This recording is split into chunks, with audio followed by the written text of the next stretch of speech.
Welcome to Talkin' Jets. My name's Ryan and I'll be your pilot tonight. I am joined alongside my co-pilots. I've got, wrong way, Matt O'Leary.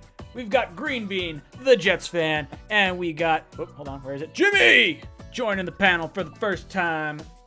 Let me try to not screw up the name. Jets by Jimmy. All of these great content creators, names and channels are going to be linked down below in the description if you want to check out their content. I highly suggest you subscribe to all of them. Tonight, we will be doing a special giveaway. We are going to send everyone over to Jimmy's channel. Jimmy's channel, all you have to do, you have to subscribe to Jimmy, like Jimmy's most recent video, and leave a comment on the video saying the Talking Jets panel sent you there. You'll get entered to win a shirt at the end of the stream. So make sure you head over to there, do that, and welcome in. We have a bunch of free agent news to go over. We'll give out some of our grades on how we feel about the free agents, but let's go around the panel and get some thoughts from everyone to start the show. Matt, how you doing tonight? I am doing good. It's been an interesting week in Jets land.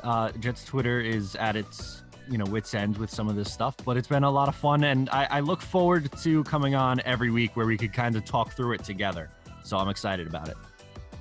Green Bean, how you doing tonight? Yeah, agreed. It's like Matt has said numerous times. I consider this therapy. I love the chat. I love you guys, and I just want to decompress, and I'm looking forward to it. Jimmy, how you doing tonight, brother? I'm doing fantastic, guys, and I do appreciate you guys having me on. Ryan, thanks for sending people over to the channel. They're actually going to like the most recent video. We did some film breakdown on Creed Humphrey today, so it was a banger. Nice. I love it. I love it. Boys, before we get into all our topics, we got to pay some bills. NFL draft season is upon us. It's possible that you might have Trevor Lawrence's haircut in your pants. That's why our partners at Manscaped, the leaders in below-the-waist grooming, have partnered with us to make sure you don't gamble on shaving your balls the way you gamble on football. For all my draft geeks out there, we have an exclusive 20% off promo code JETSTALK. Get 20% off at manscaped.com plus free shipping. Brad Finkelstein sees it. He says, balls up, boys. Yeah, I like it. All right, so let's go around the panel. Let's start doing a little bit of grading, and we'll go down the little list that's on. See, I got to work on my, where my finger's pointing.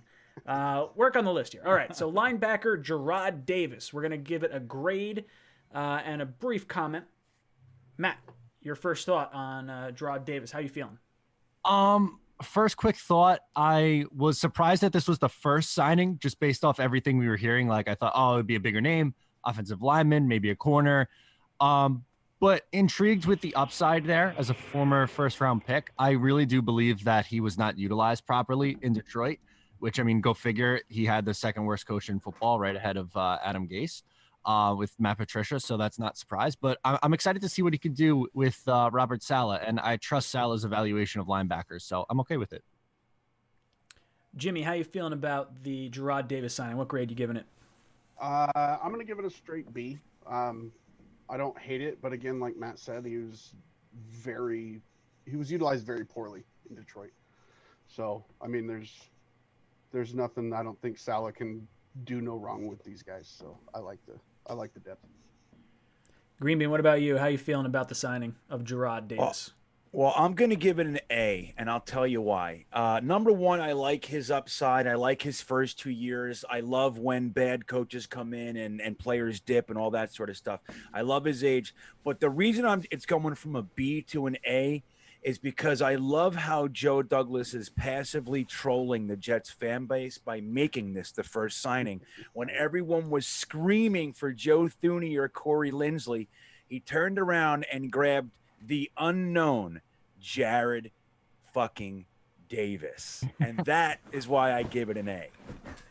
Fair point. All right, I'll cap this off. That was a very enthusiastic way. I love the trolling nature of Joe Douglas. We had George Fant last year. We had Gerard Davis this year. So he's just like, oh, yeah. He's like, Jet fans, you think you know what I'm doing? Got no clue. He knows. Guess how what many we people want. on this free agent list I had the Jets actually signing? Maybe one in Corey Davis.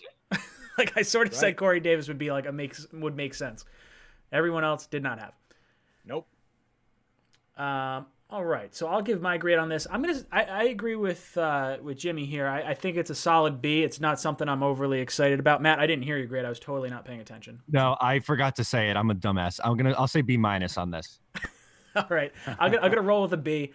I think, like you guys said, it's the unenthusiastic signing. I was kind of like, who is this guy? But my buddy Jay over at Let's Talk Lions is very high on Gerard Davis, so I'm happy with it. I trust Robert Saleh's grading on linebackers, and I trust Joe Douglas in general. So I think it's a solid move. I'm giving it a B just because I was very underwhelmed by the signing. I thought it was going to be someone really, really exciting. Mutt Viles jumps in with a super chat, says, "Sup, guys. First, Ryan, the shirt finally came in. Again, thank you. Second, for the insider, Green Bean says that we are, for a fact, getting Zach Wilson. How we feeling on it?" Ooh, Green Bean, I'm going to let you kind of take lead on this one. Give us a little bit of info and sort of explain, the little post you had earlier today. Well, let me say this first. First of all, I didn't have any idea that it would turn into what it turned into today. Thousands and thousands of questions. Over 1,000 questions and comments and all that kind of stuff, which I've answered almost every fucking one. So it shows you how insane I am. But let me say this. Matt and I talked to, he knows kind of where it came from. And then the source, the original source, which was not my source, I was led to believe, I wasn't led to believe anything, but I assumed something. And anyway, the actual source contacted me and just said, "Hey, this is real." We got into a long conversation about different things. He told me some more stuff that I couldn't say.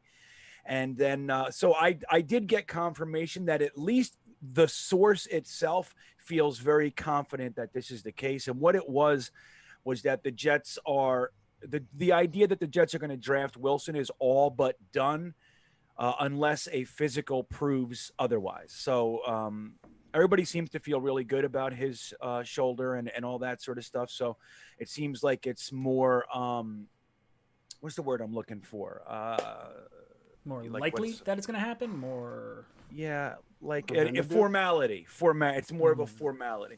But yeah, so the source is real, and he seems to think that the Jets are absolutely picking Wilson at number 2 without question. So yeah, it's been a long day since I made that one, man.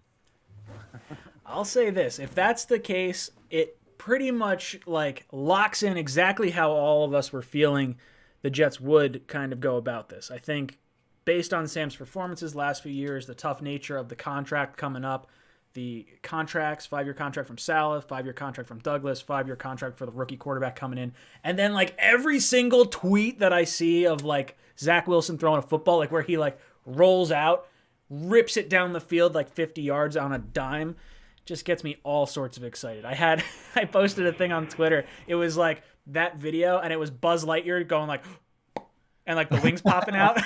I had a few people with I think someone posted a chicken that was laying down and went whoop. And I was just dying, absolutely dying. Matt, how you feeling about the potential of the Jets bringing in Zach Wilson? It's a lock. I like it. I'm not questioning Green Bean in any sense of the word. I'm just apprehensive because I don't want to get my hopes up too high and then it go a completely different direction. Again, nothing against Green Bean and his source. It's just I am not mentally ready to take that leap. I'm just a nervous person. But I would be really excited about it. I really think that either of the quarterbacks who are going to be there at 2, Justin Fields or Zach Wilson, would be really good picks. And we've been talking for a while how we think Wilson would be a good scheme fit. So I think it makes a lot of sense. I mean, it adds up. Jimmy, how you feeling about Green Bean's sources and Zach Wilson coming to the Jets? I'm all about it, man. I love Zach Wilson.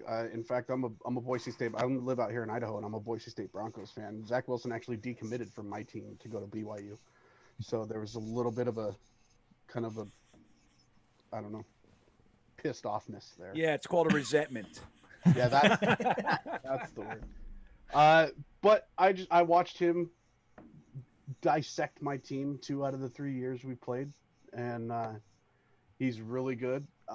What I like best about Zach Wilson is everybody talks about, because I've been defending him for a while now, and everybody talks about he doesn't play anybody, or he's not some uber winning quarterback. Well, Kellen Moore for Boise State has the NCAA record for most wins, and he played a few years in the NFL and is now an OC. So it's not necessarily the wins and losses. What I like best about Zach Wilson is how he can be in a losing game, he can be struggling, and he rebounds. I'm not worried about the shoulders, the torn labrum. I mean, that sounds bad, but it was fixed in 2019. He had a minor surgery on his throwing hand for his thumb. Again, not a huge issue.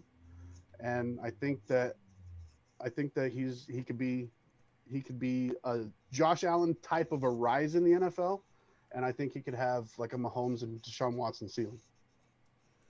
I would absolutely love that. I just get excited like every time I watch this kid do absolutely anything at all. V-Man jumping in with a super chat says, "Hey, I know I've asked a few of you guys this question, but is the age of immobile pocket passers over? Outside of Brady, all elite quarterbacks are now mobile." Matt, I'll throw it to you first. How are you feeling about the immobile pocket passer days? Is it done in the NFL? I think for the most part, yes. I think it will be very difficult for a quarterback coming in now to have that kind of success. Thinking about it, all the good young quarterbacks who have come into the league all have the ability to run. And I'm not saying, every single quarterback has to be Lamar Jackson. That's not the case at all. I just think in today's game, you have to have at least the ability to say, okay, we have to take this into account that he can either one, roll out and make throws on the run, or B, like, okay, they're going to run an RPO here and he's actually going to hold on to the ball. And like, to me, Andrew Luck is the perfect kind of bridge in that, where he could absolutely stand in the pocket and make every single throw on the field. But also, like, if he needs to or wants to, he can get on the move, make throws that way. You look at Aaron Rodgers, kind of same deal. Like, those quarterbacks are, the new elite, I guess, Mahomes. But yeah, I agree with that statement for sure. Jimmy, how you feeling about the days of the immobile pocket passer being over? I guess I would have to know what exactly immobile meant. Any quarterback that plays the game at any time has to have at least some level of elusiveness. You know what I mean? They have to be able to step up or sidestep, a pass rush. But I guess it mostly depends. I'm going to say not entirely, because it depends on an offensive coordinator and a head coach on how they want to build their offense. Are you going to build an absolute great wall of China in front of your quarterback? If so, then I think pocket passers can still be very viable. Give a pocket passer time to throw, and he can dissect and rip apart any defense. So if you build your team that way, then yes. If you want to go the Seattle route and allow your $127 million quarterback to run for his life 24/7, then no, you can't survive if you're not going to be a runner. So just depends. It depends on how they want to build the team. Green Bean, how you feeling about the days of the immobile pocket passer? Yeah, I don't know. I see things as seasons. It's like a few years back, they thought that Chip Kelly's offense was going to change the NFL for 2 years. We thought that the Wildcat was here to stay. So what I will say is this. I think that mobile quarterbacks are here to stay. The idea of a running quarterback, the RG3s, the Michael Vicks, the Lamar Jacksons of the world, I still think that they will hit, and at times, but more times than not, when a quarterback's main asset is not that he can shred the defense with his arm, he doesn't last long. And I think that, that's what the game of football is really based upon. And sure, it's nice to have a quarterback that can take off, and at minimum, like even Sam, like kind of sense that rush and be able to move before it gets to him. I think that's definitely an asset. But again, I think there's a difference between mobile and running. And just to make that distinction, mobile, I think, that's pretty much part of the game. Like Jimmy said, it always was, but even more so now. But running quarterbacks, I don't think it's going that way. Even though right now we do have a little bit of a flux, a big kind of expulsion of that going on. But a lot of those guys, like, they just their careers aren't long, and I've seen it time and time again since Randall Cunningham. Yeah, so I think to go off the running quarterback thing, I do think there's probably I don't think they're going away. I don't think it's necessarily a flash in the pan. I do think that their careers are almost like what is it, a white dwarf? It's like it burns twice as bright but only half as long or something like that. Like I think he's like Lamar Jackson is going to be an elite quarterback for the entire time that he's elite, and then he's going to fall off a cliff really hard. Like it might be 30 years old. Like he may not go to like the late 30s like some of the more traditional pocket passers that don't take the shots he may take. And he doesn't really take a ton of big shots. He's actually pretty good at getting down or getting out of bounds. So he'll extend his career that way. But I will say this. Ever since the last collective bargaining agreement was signed, not this most recent one this past year, but before that, you have the limited training camp. You have limited two-a-days. The offensive linemen, the way they were able to train got progressively worse because you couldn't have guys on the same page taking tons and tons of reps and really learning each other's play style. So by default, you had to have mobile quarterbacks to try and create more time to get your receivers open. And that's sort of how the league really evolved a lot. And to me, Matt hit it beautifully on the head. Andrew Luck is the perfect specimen of the ideal quarterback that you could have, someone that could run. Trevor Lawrence is going to wind up being like that. He's not really known as a runner, but he's a gazelle and he can take off. So I'll say this. There was definitely a need for that type of quarterback because of the way the offensive lines went. But now, just like Matt said as well, the RPO is such a big part of the NFL. To be able to get that D-end or that linebacker thinking, okay, is that ball going to the running back? Am I going to have to try and chase him? Am I going to have to try and chase the quarterback? Or is this going right over my head? I love that sort of versatility. I think that it's really important. And it's one of the reasons why I think Jamal Adams was one of those special type of players, because he was such a wrinkle. Not that I love him in coverage or love him in certain aspects of his game, but the versatility of him being able to play corner, strong safety, free safety, linebacker, like him being able to do that is so valuable. It's almost like the gadget guy on the offense, we'll go with Curtis Samuel because he's kind of like the flavor of the week this year, where you have a guy that can run the ball, or he can come around on a bubble screen, or really take off down the field. I think there's a lot of versatility there, and I think anytime you get the chance to add versatility like a mobile quarterback, it's important for the league.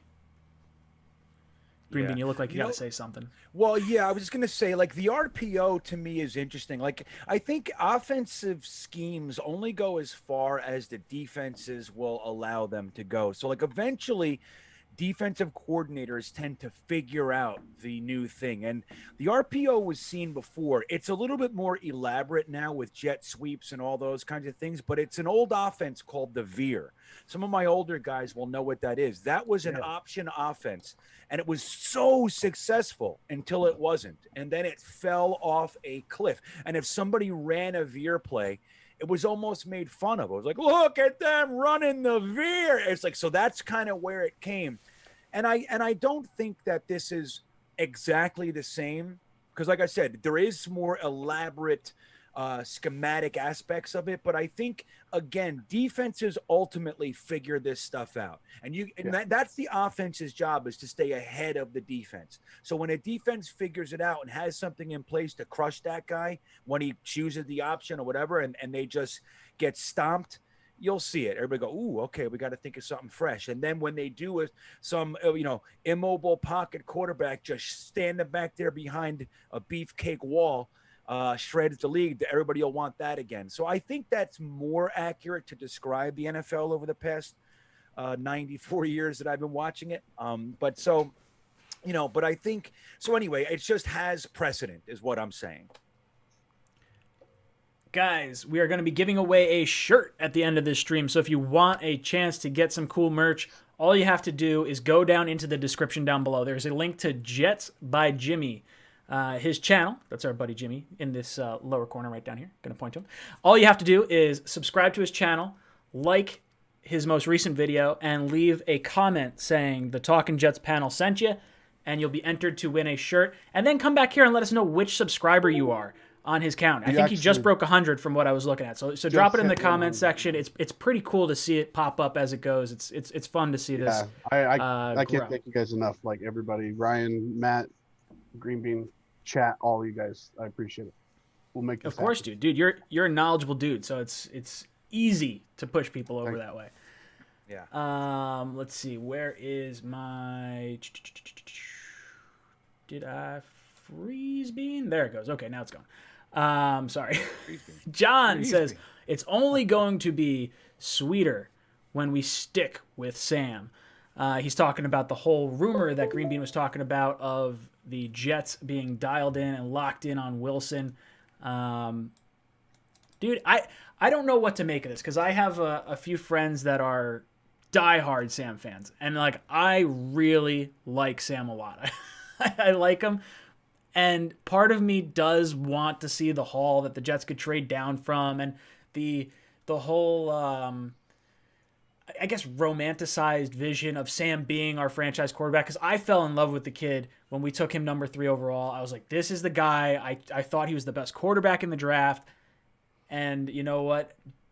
I said it this time. If the Jets are not sold on Wilson or Fields, then I'm by all means 100% behind going in with Sam. I just think that based on the production we got, the contract situation, everything going into it, I do think Wilson or Fields is going to be the option. Wilson being the favorite across the board. Let's see. I had another one in here. I'll find it in just a second.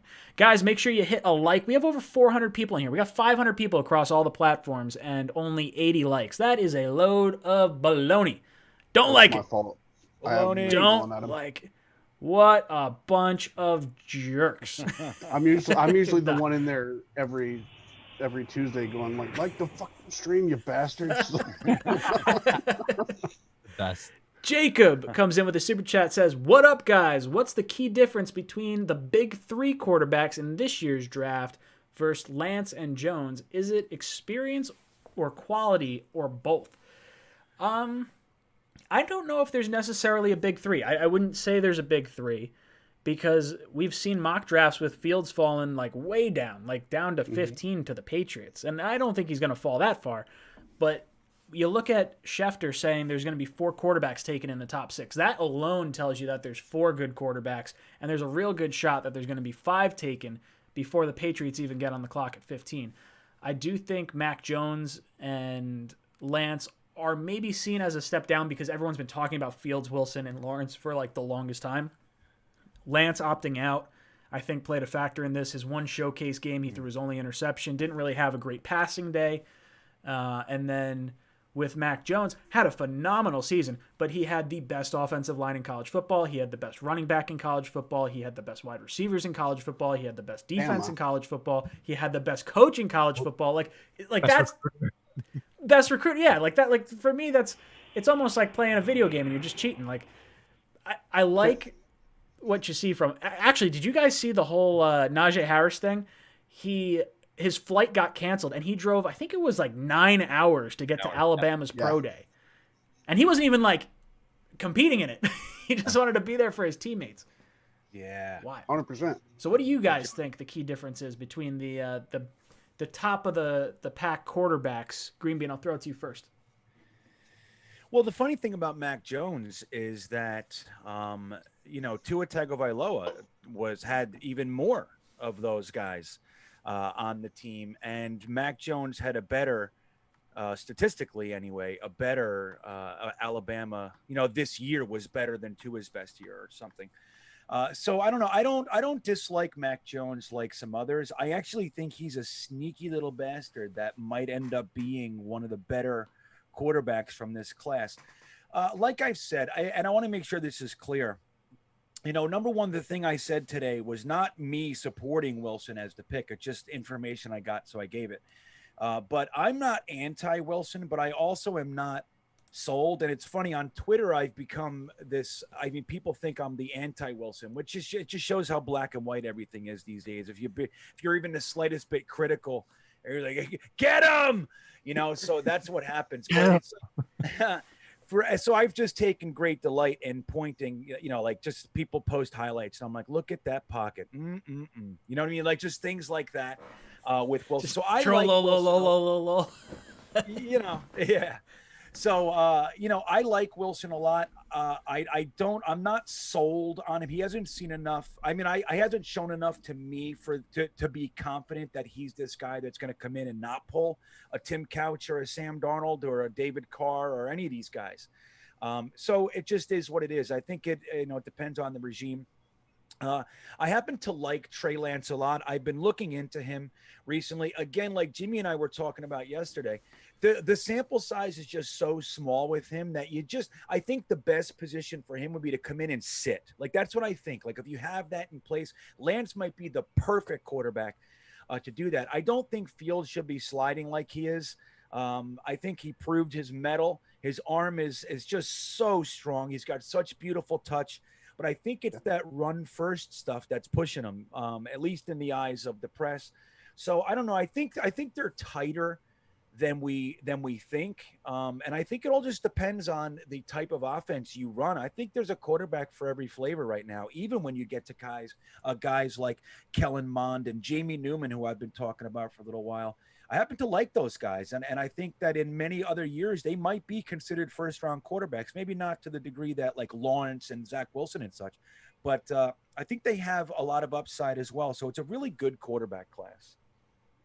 Jimmy, how are you feeling about the differences between the top of the quarterbacks and maybe a Lance or a Jones? I have a little bit of a hot take here. I actually have Mac Jones as my QB3 in this draft. I don't fully buy into, like, I'm all about what Chris Sims said. I don't fully buy into it. I still have Trevor Lawrence number 1. I think Zach Wilson is a very close number 2. Mac Jones is a number 3. The thing about Mac Jones is, like you guys said, like, Alabama puts so much talent on the field. But I would counter that with, if they put all that talent on the field, why would they put a less talented quarterback on the field? Wouldn't they put the most talented guy they had? And I think that's Mac Jones. And I think that he's not flashy. He's not like super hyped in media. He's none of that.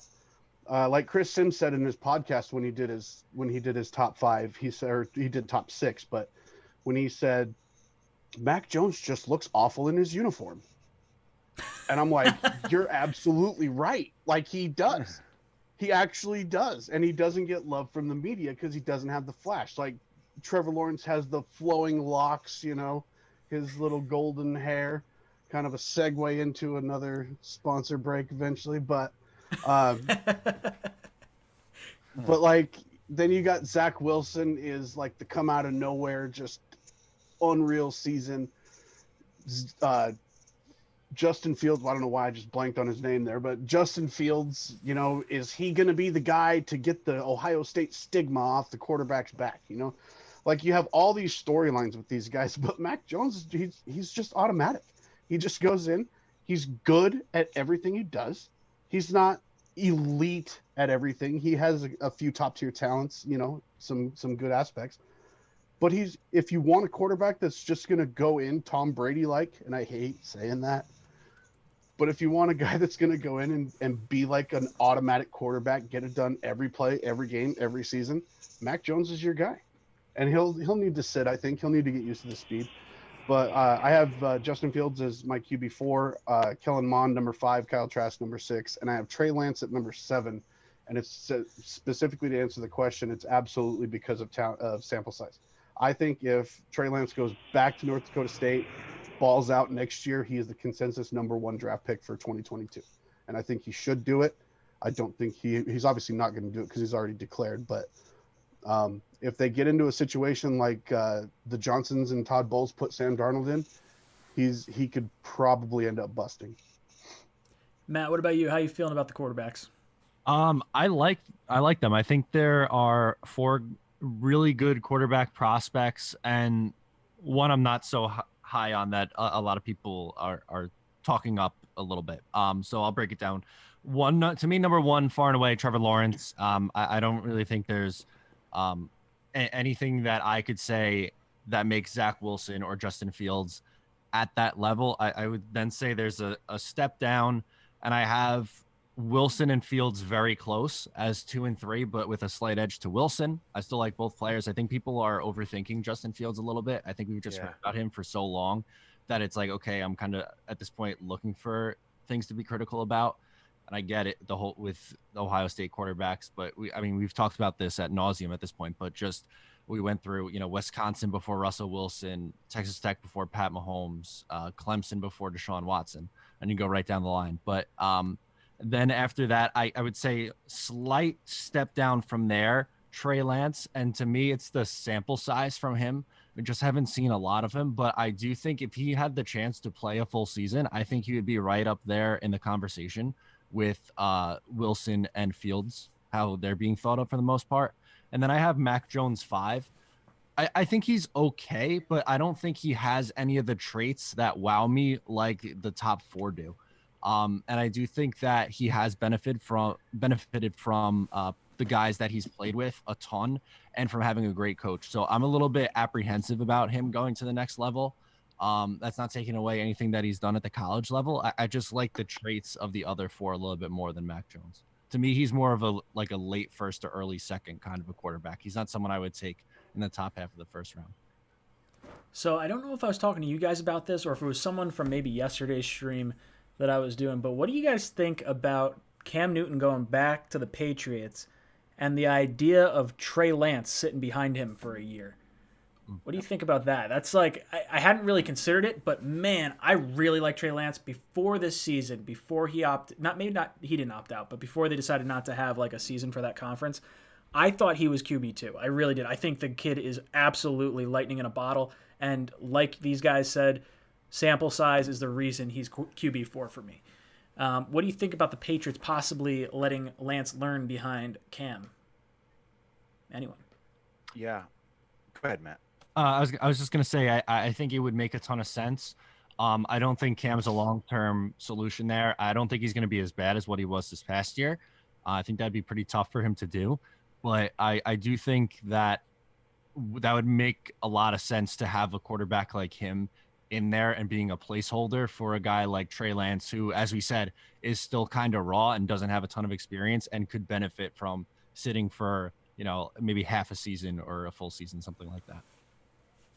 Yeah, Jimmy, what about you? Yeah. What do you think about the idea of Lance possibly sitting behind Cam? This would have to be, I would think, someone trading up all the way to top 8 probably to come up and get him. Cam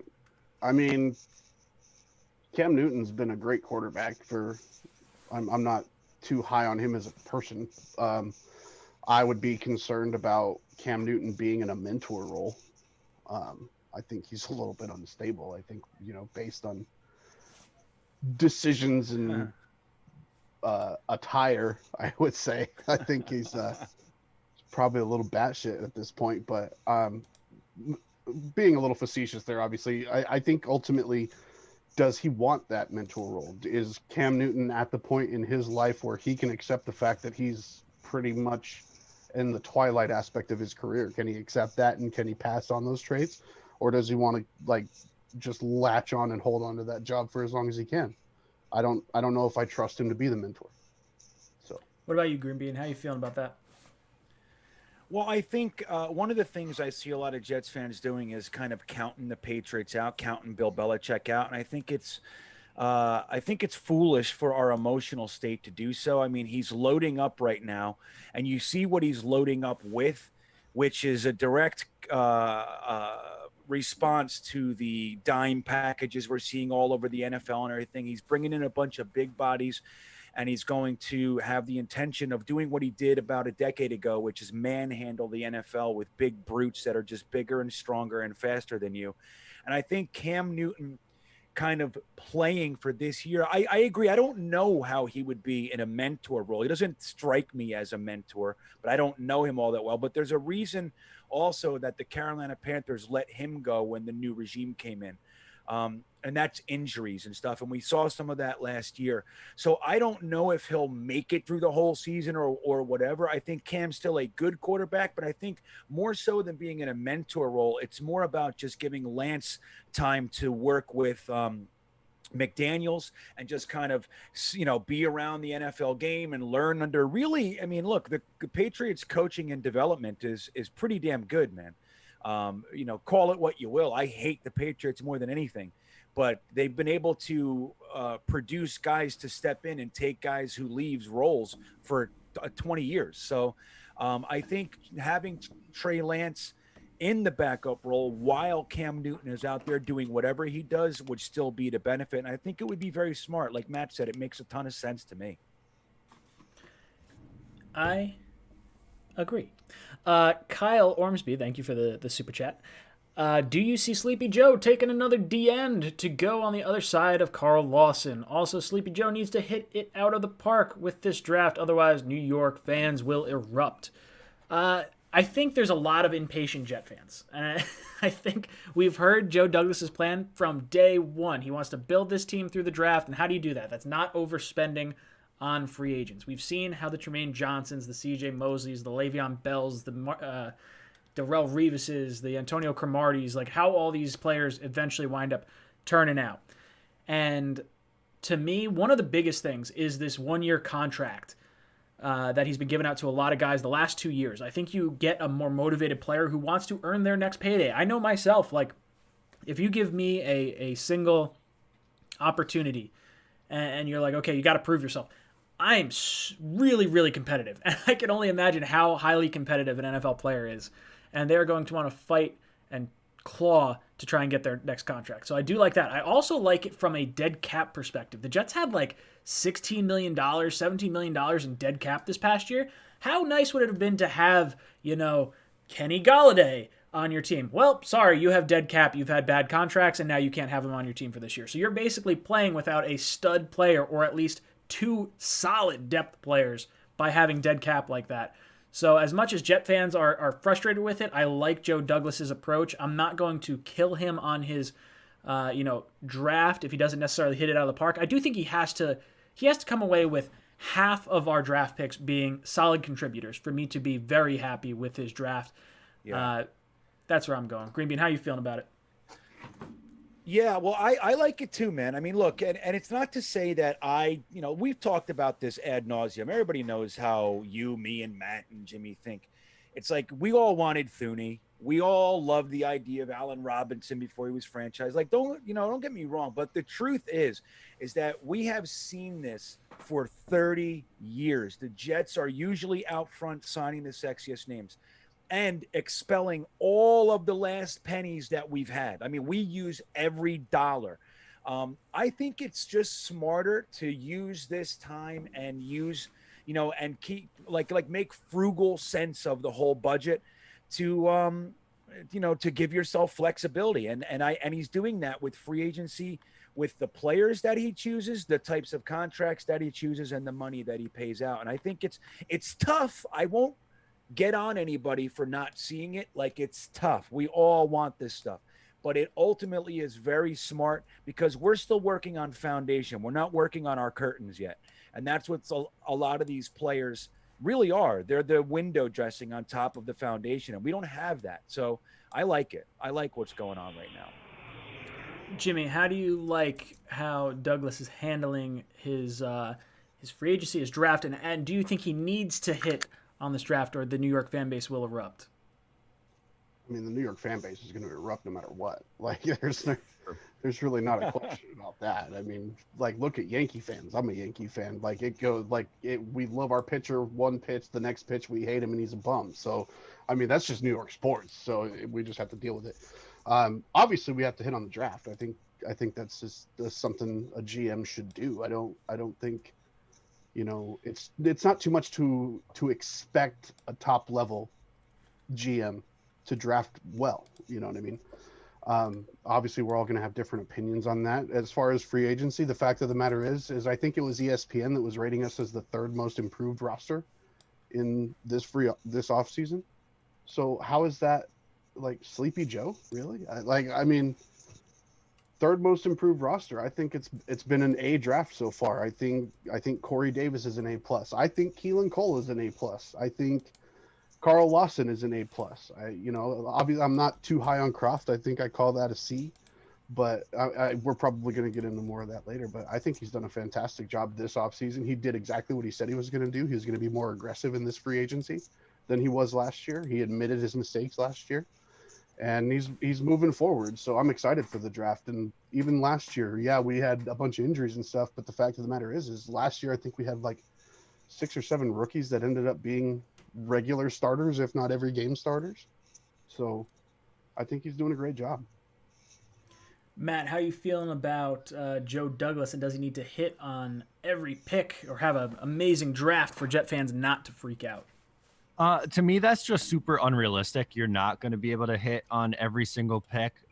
So it's important to maximize your early picks because those are a lot easier to hit on versus the ones later. And to me, I really do think he had some nice finds later in the draft, and I do like his first draft class. So I am optimistic going into the second one and hopefully many more. But as for free agency as a whole, I like it. I would say I like it a lot. To go out and say I'm thrilled about it might be a stretch, just because I'm a little bit nervous right now about the cornerback room and the interior offensive line. And both of those things can change in the next few days in free agency and in the draft. So I'm really, to be honest with you, I'm not ready to give like an off-season grade until I see what this roster is going to look like after the draft.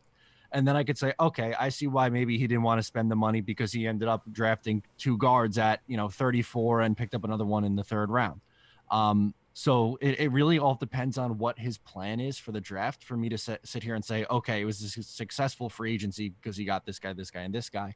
But I do like the approach in the sense that he is going for young players with upside, which is a nice change from the last regime who was like, hey, this guy was good. Let's just throw all the money at him, like Tremaine Johnson approaching 30 years old, or Le'Veon Bell, hand up. I was wrong about that one, but Le'Veon Bell after sitting out a year. Like there was some misses. Yeah, Ryan too. I'm sorry, man. But there were some misses there.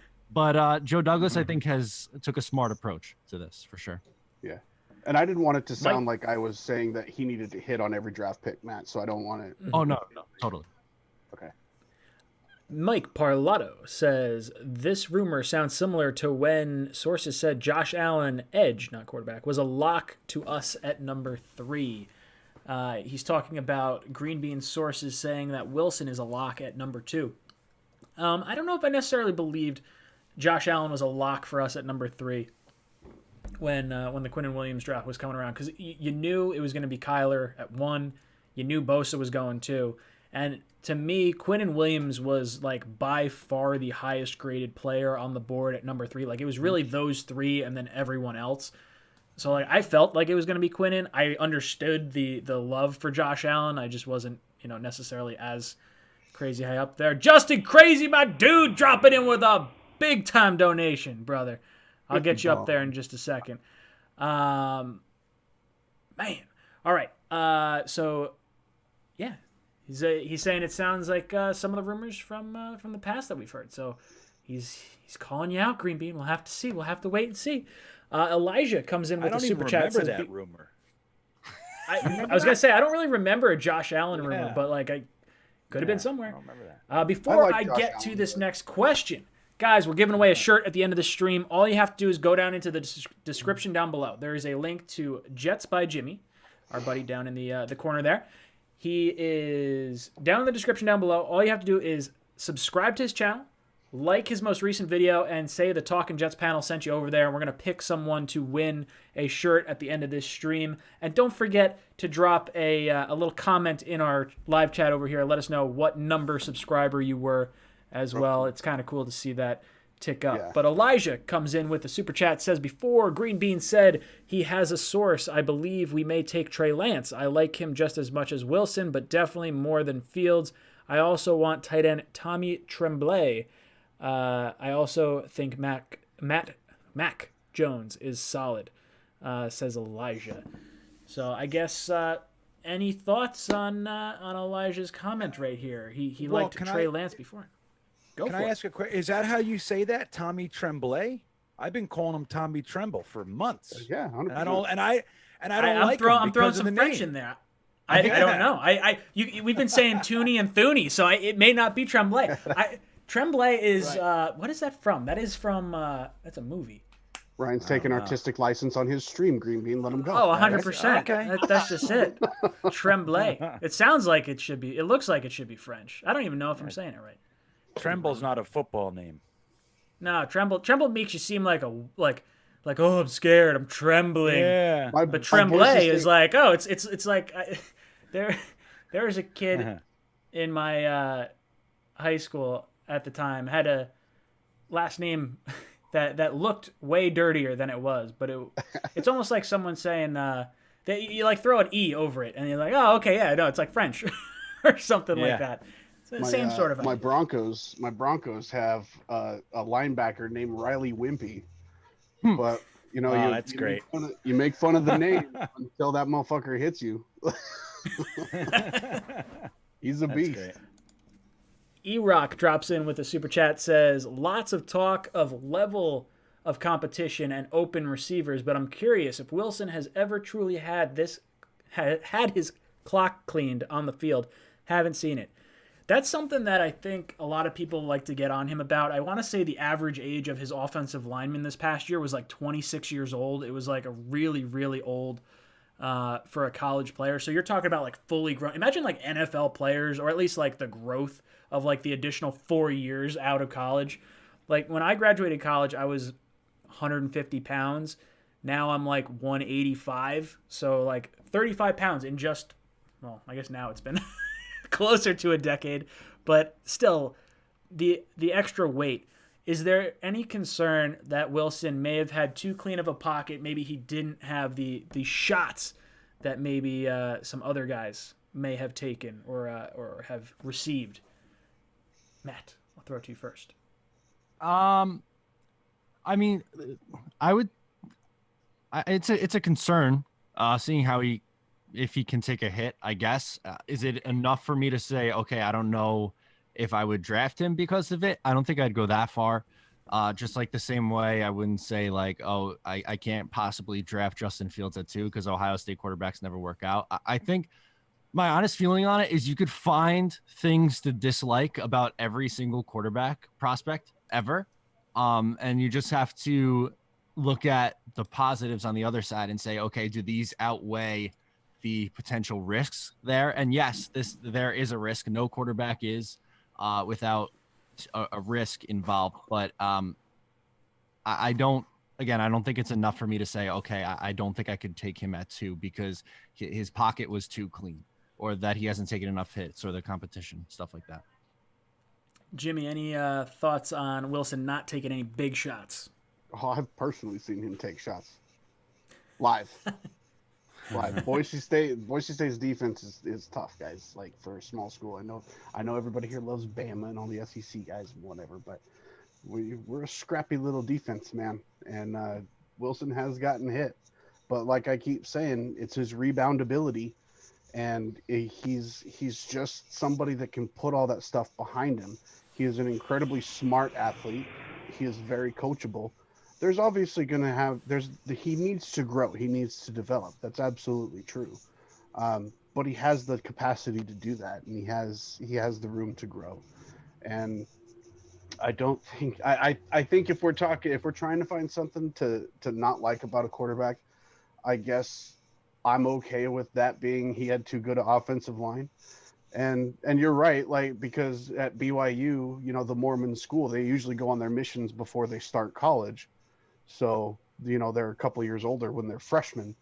So by the time you have a 5th-year senior, they're ready to go. They're pretty bulked up, ready to do some things, But no, I mean, that's, to me, if that's the complaint, I'm all about it. I still like him. I still think he's going to be elite. Green Bean, what about you? You worried about any of the lack of big shots potentially?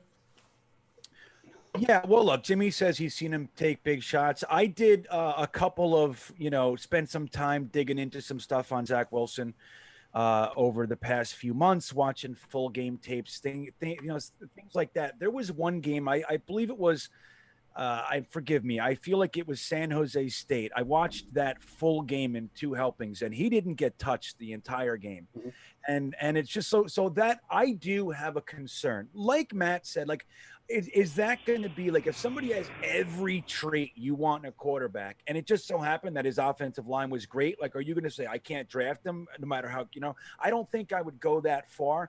At the same time, it's one of the things I look at, and the example I like to use is a lot of guys might remember this. He was a New York Giants quarterback, Kerry Collins, and he had such a great year, and then he played the best defense in the NFL and the Baltimore Ravens in the Super Bowl. And the second play of the game, and I mean literally the second play of the game, everybody watching knew it was over because they were snarling and coming at him, and he got happy feet, and he was atrocious. And that's the type of thing that scares me. I've seen that with a bunch of quarterbacks. Like I said, Kerry Collins sticks out because I remember that was when I was betting, and I bet on the game, and second play I said, it's fucking over, man. And you could see it. And that's what I'm scared about. When somebody's been comfortably just shredding defenses over their entire career, and then they play the big boys and they're coming at them, everything changes. It gets faster and all that. So it's a concern. So I think it's a valid one. I think like the biggest thing for me, if I can respond to that, is Tennessee's not a great team, but they're not a scrub team either. And Zach Wilson took that BYU team into Tennessee's stadium in front of 100,000 people and beat them in triple overtime. I mean, it's not like he's not used to playing in those high pressure situations. And obviously he doesn't do it every week, but that's because you guys at the big schools, you don't give us a chance. You don't give us a chance because everybody knows that if Ohio State came to Boise State and lost, it would be over for him. So I'm just saying, like, he's done a lot. He's gotten hit. I've seen it. He needs to learn. He needs to get used to the speed of the game. That's for sure. But I think he's absolutely the best choice at 2. Kyle Ormsby says, I've been patient for 30 years. I'm getting tired of hearing be patient by our organization. Our organization is run by 2 guys with an extra chromosome. Oh, that's not nice. Justin Crazy dropping a big time super chat. Thank you so much, brother. He says, rank your guys' top 5 cornerbacks. I'm going to take this to be draft cornerbacks, I think. So I pulled up a big board here. And I'm just kind of taking a look at it. I would say Patrick Surtain is definitely my number 1. I think the lineage of his father being in the NFL, I think, is important. I think I'm looking at his grades. He's graded out really well over the last 3 years. The 72nd corner in college football out of 514, the 22nd highest cornerback out of 618, and then last year the first number 1 ranked quarterback out of 434. The guy has been elite. A little bit of a discrepancy, I think, with the Caleb Farley and J.C. Horn. I actually like J.C. Horn more. I know Farley's rated higher than a few other guys on there. I'd probably have Farley at 3. Then you go down. I'll be honest. A lot of people have Campbell up real high. I haven't watched enough of him to really know, but I do like Asante Samuel Jr., especially at number 34 if he's there, depending on what happens at number 23. So I don't know if that necessarily answers your question, Justin, but that's roughly how I rank it. I guess I would say Surtain, J.C. Horn, Farley, Samuel, and then I'll say Campbell just because it's kind of I don't really know where to go with it. But Green Bean, I'll throw it to you first. How you feeling about your top 5 cornerbacks? Farley he had that surgery right recently, and I see him. Yeah. Yeah, I think he would be my number 1. But obviously surgery is always a concern, but I think he's still in there. So I would go with Surtain, Horn, Farley, Eric Stokes. I really like a lot. And then I'm going to pull somebody from deep. I know he's not necessarily as well known as a lot of the other guys, but I really do like Harry Vincent as a nickelback. I think he's going to be one of the better ones. And so I'll keep him in the top 5 as well. Why not? Jimmy, what about you? How you feeling about your top 5 cornerbacks? Green Bean stole most of my answer. I like, I mean, obviously you have to go Patrick Surtain as probably the number 1. Caleb Farley's going to slide. I heard he had back surgery. So I think depending on the outcome of that, depending on the severity of that, that could slide him out of my top 5. So given the fact that I know it's an invasive surgery right now, I'm not going to mention him. So I'll put J.C. Horn at number 2. I'll say let's say Asante Samuel Jr. because Caleb Farley's out for me, just tentatively. Asante Samuel Jr. at number 3, and I love Eric Stokes and I love Kerry Vincent. Those two speedsters there at the end. You're talking Eric Stokes just ran, what was it, a 4.26, something like that, 4.24, and Kerry Vincent has an official clocked 40 at a 4.21. So Kerry Vincent's officially the fastest person in this draft. So I got to put him in my top 5. That is bananas. Matt, how you feeling about your top 5 cornerbacks? I'm going Surtain 1. I think that's pretty much just a lock at this point. Yeah. I'm still high on Farley as talent wise. The injury's a little scary, but I'll put him 2 just based on talent. 3, J.C. Horn, and then 4 and 5, I have the 2 UGA guys, Campbell at 4 and Stokes at 5. Very good, very good. The Liberal Irishman coming in with a super chat. Thank you so much, brother. He says, are you guys covering the draft? Had epic fun hanging out with you guys last year. If so, who will be on the panel? Yes, myself, Matt, and Green Bean will be covering the draft. We will be going live, I believe, for all 3 days. And we will have special guests on throughout the course of the stream. So we'll have a bunch of people popping on. I'm not exactly sure who yet. I haven't dialed it in as far as like when people will be coming on. But make sure you stay tuned. But you have to be subscribed to all of us. All of us. Otherwise, you will have no idea who's potentially I'll actually be doing day 1. We're doing a Weapons Hot After Dark for our Weapons Hot show. So we're going to be getting hammered drunk talking about the entire round 1 of the draft. And we're going to be letting it fly at Weapons Hot. So if you guys can be on a PC and throw up a couple tabs, man, we'd love to have you over on Weapons Hot for draft day round 1 as well. I love it. I love it. Justin dropping in with another big time super chat, brother. As soon as it pops through on my side, I'll throw it up on the screen as soon as it pops up. Willie Beeman says, why is everyone hating on Justin Fields? I think he's just as good, if not better, than Wilson. I've said this before. I do think Wilson is probably going to be the pick, but I really like Fields. Like, I have no problem with Fields going 2 if we make that pick. I've said it before. I think he's a 6'3" version of Russell Wilson.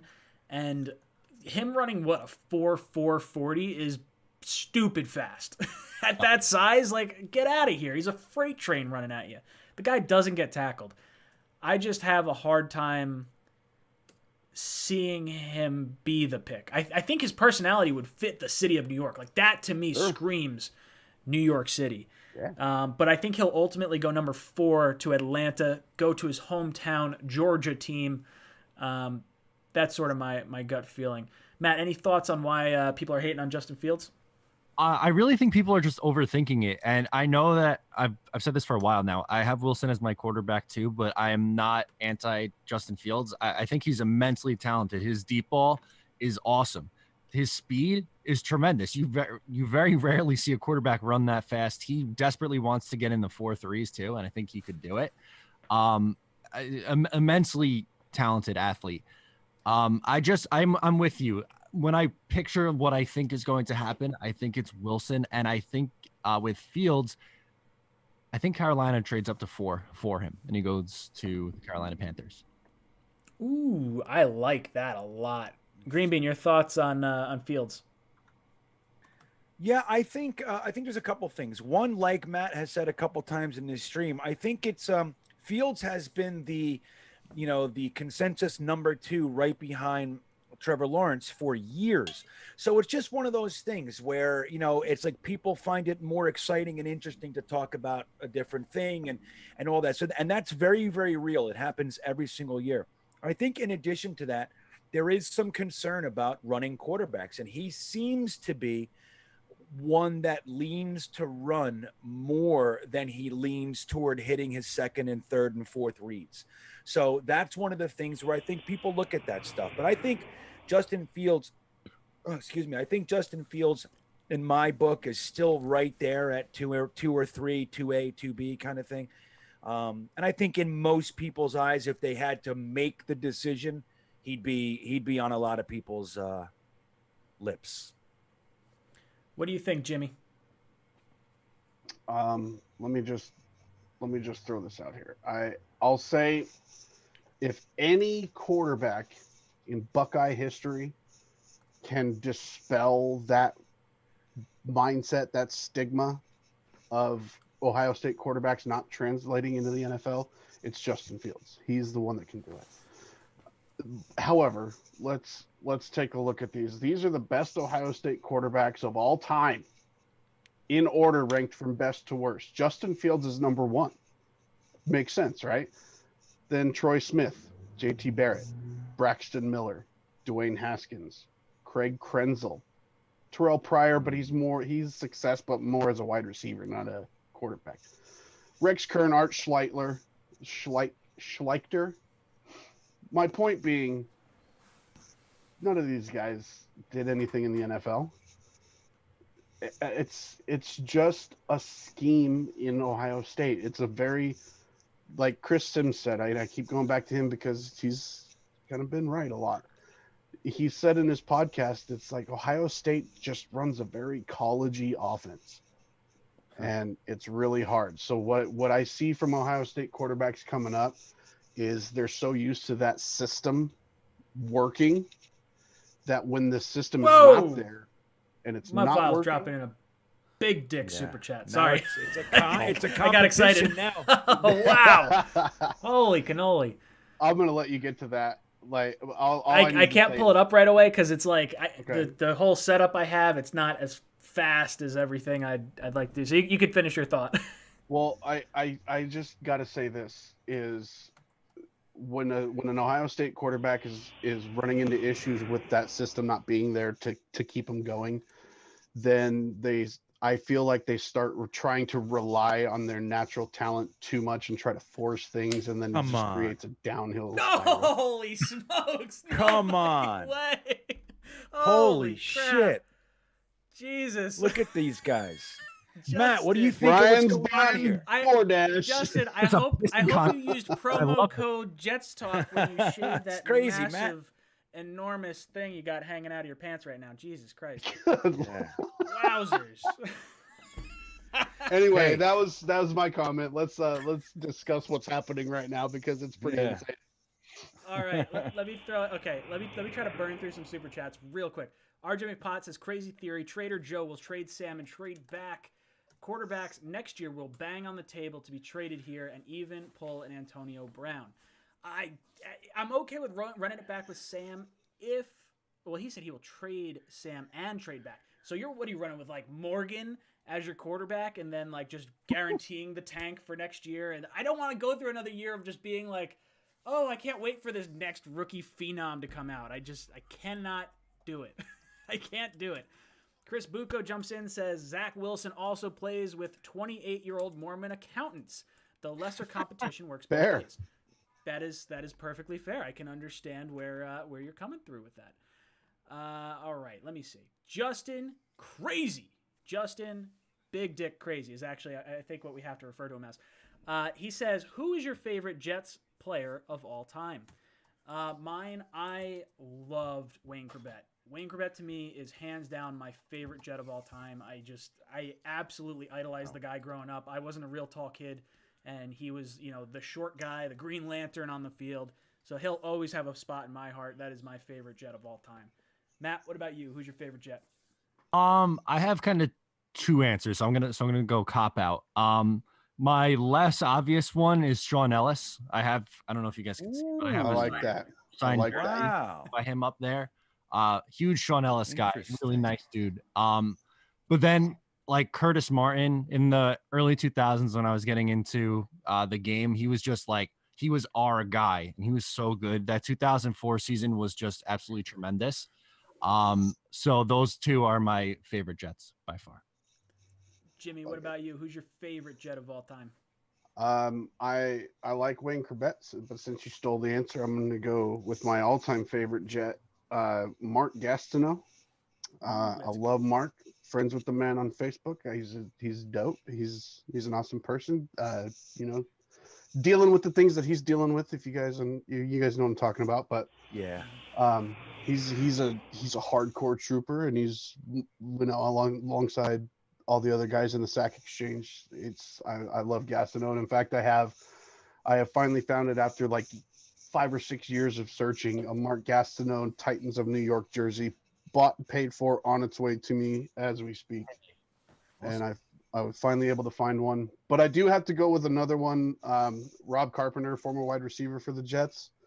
Absolutely love Rob Carpenter. He was actually on Weapons Hot, so we've spoken to Rob personally. I love that guy. He's got great insight.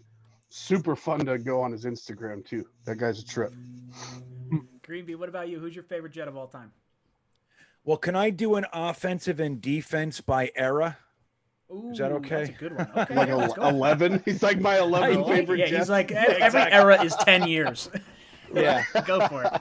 Let's go. I'll do offense and defense, and I like it. A lot of times it harkens back to our childhoods, the guys who got us into it.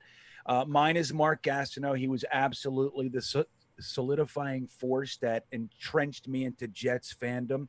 I should be angry with him. But the other guy is Freeman McNeil. I just loved him to death. Met him a couple times. He's also just such a great dude on top of everything. But, man, did I love watching him on the field. I love it. Erich. I was waiting for more. Eric. I think it's Eric. I don't know how to pronounce words tonight. I'm Tremblay. Who are you guys? Week 1 starters. Take us through what you think this team will look like at the start of the year. That's a really tough question. But I will say I do think Wilson will be our quarterback. I do think that we will have – I guess we basically know who our starters are. I don't think we're going to try to start any rookies aside from, like, our first 3 picks. Like, I think if we take a corner at one of those – holy cannoli, Mud Vials dropping in! No. Oh, man. Oh, God. Oh, shit. Jesus Christ. Okay. Are you guys taking out loans? Like, what's happening right now? You're going to be a millionaire. Holy smokes. Love Vials. Okay, we're jumping over to your first super chat. Jesus Christ. He goes, hey, Greenby, if you want to show the rest of the crew the mock draft I showed you last night. Also, if we don't sign a cornerback, do we make a trade for a number 1 cornerback? Last, if we get Washington's first for Sam, do we pair both 19 and 23 to go up to picks 9 through 12 and take Kyle Pitts after Wilson? So, Greenbean, I don't know if you have the mock draft up, if you want to pull that up while I go through the rest of this here. Yeah. If we don't sign a quarterback, do we make a trade for one?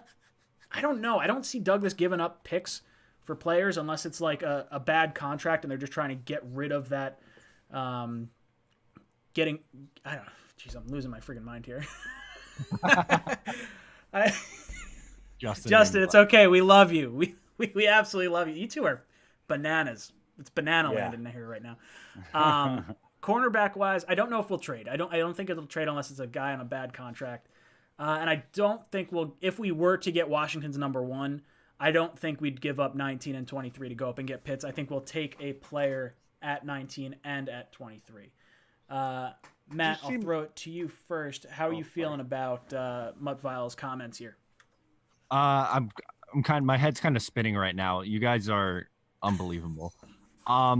Okay, so if we don't sign a quarterback, then hold on. I'm sorry. I'm trying to catch up here. So we're trading for a cornerback in this scenario? Possibly. He says if we don't sign a cornerback, do we make a trade for a cornerback?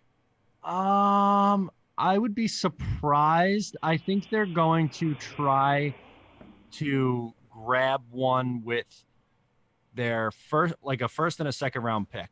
So I think those, obviously quarterback is the first pick, but then after that, in no particular order, the next 3 picks are going to be guard/center, corner, and edge. And I think they're going to try to get starters at those positions. Jimmy, how you feeling about Mutvile's comment here? The idea of trading with Justin with another big time one. Jesus Christ. 100 and say, hey, I tried. Okay. I tried. Doesn't even have like any question. Just like the next one I'm about to throw up. I'll throw this one up quick. He drops 200. He goes, I can do better. I love this. This is, you guys are too much. All right, let me go back to Butt Vile's comment real quick. Jimmy, what are you thinking about? Let's go to the second part. Would you trade 19 and 23 to get back up into the top 10 to go get maybe Pitts after you take Wilson at 2? No.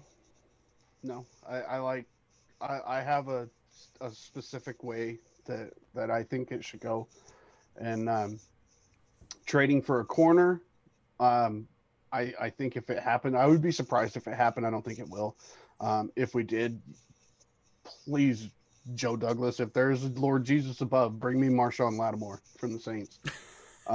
That's the one I like. I like it a lot. But I don't see it happening, to be honest. So, no, I don't see Joe Douglas use. Joe Douglas just seems like a guy who collects draft capital. You know what I mean? Like, I don't see him as trying to get back up into the mid first. But Mutt Files, he looks like he's getting in trouble. He goes, by the way, my girl is with me and questioning what the fuck did I do, boys? Oh, God. I'm sorry.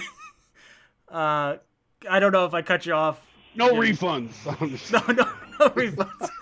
All over's final. Green Bean, do you have that mock draft up? Oh, hold on. Microphone. Oh, sorry. You can't. My daughter's. I had to mute her. So Mutt Viles we were doing the mock, and he was doing a little side action going on at the same time. So he traded back with, I believe it was Detroit.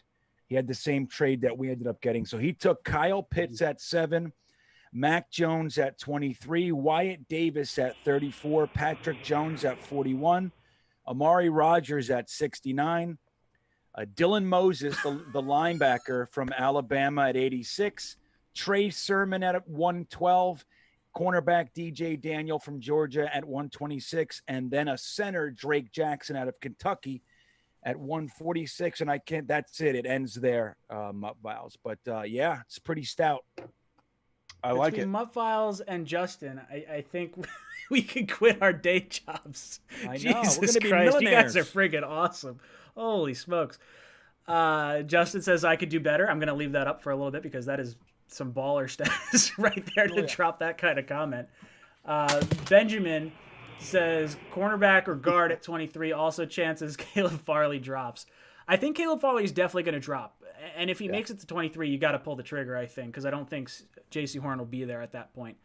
I would say if one of those top 3 cornerbacks does make it to 23, you pull that trigger there and you wait till guard a little bit later. I do think there's a bunch of good guards between the basically pick 23 and our last pick in the 3rd round. Green Bean, how you feel about guard or cornerback at 23, and do you think Caleb Farley drops?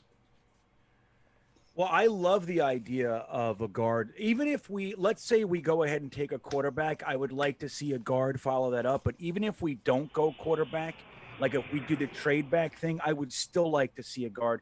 I can see guards like Wyatt Davis and Vera Tucker being there. And then what follows them in the, the 2nd and 3rd, there's a batch there that I really like too. Deontay Brown, Ben Cleveland, all kinds of guys. I think this is a pretty good class for interior offensive linemen, which I think is one of the reasons we're not seeing Joe Douglas spend all that much. Just leave it there. Because the class happens to be quite robust. So, yeah, I'd love to see a guard taking that 23. Jimmy, how you feeling about guard or cornerback at 23, and is Farley fallen? I think he will, and I think it just kind of shuffles the top 3 corners that are available and that are going to be available in round 1. So I think you'll see J.C. Horn moving up. Doesn't really affect Patrick Surtain, in my opinion, but at 23, I have, the movie Draft Day, Kevin Costner? Got to know that movie. When he writes it on the paper and he says, Vontae Mack, no matter what, right? Mm-hmm. And I think that Kwity Paye is my guy at 23, no matter what. So if Kwity Paye is there, that's my pick.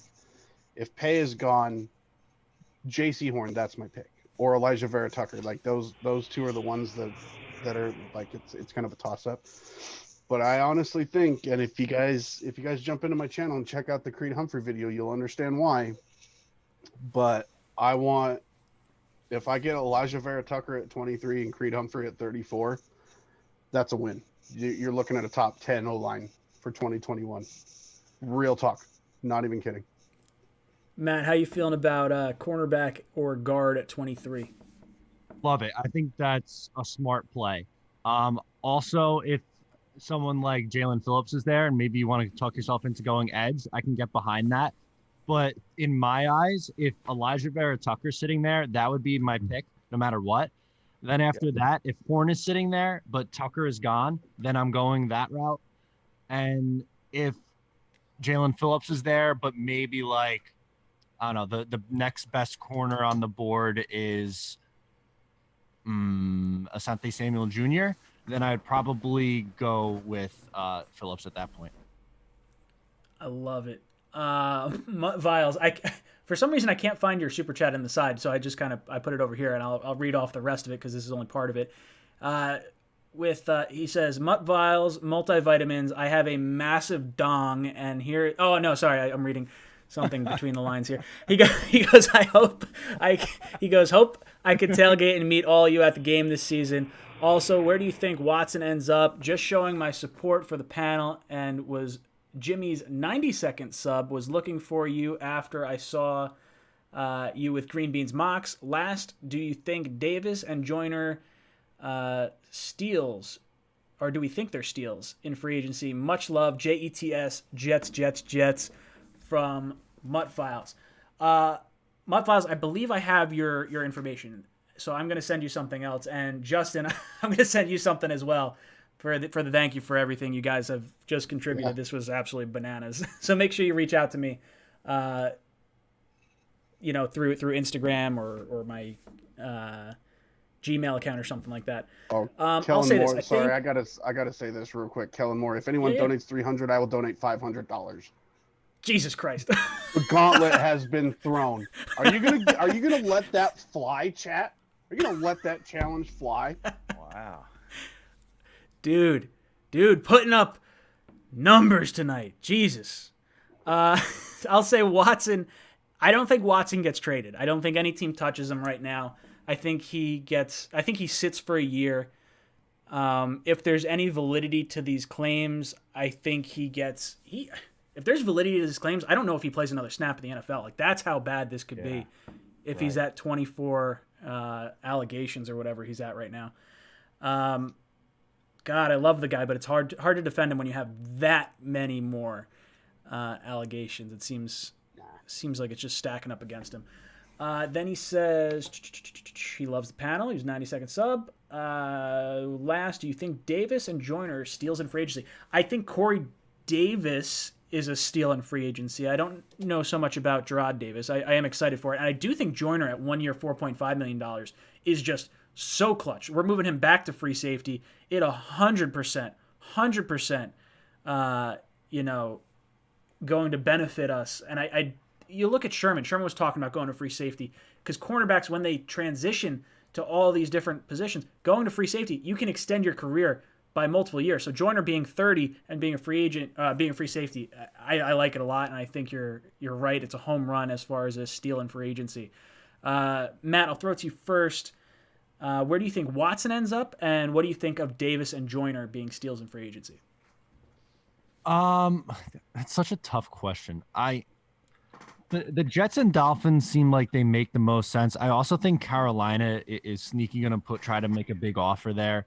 The Watson stuff is something that has to be taken seriously. At the same time, the dude Busby is very sketchy at the same time. So I feel like there's just so much going on here. Like we have to wait a little bit and see for more info to come out. Man, I don't know where Watson's going to go.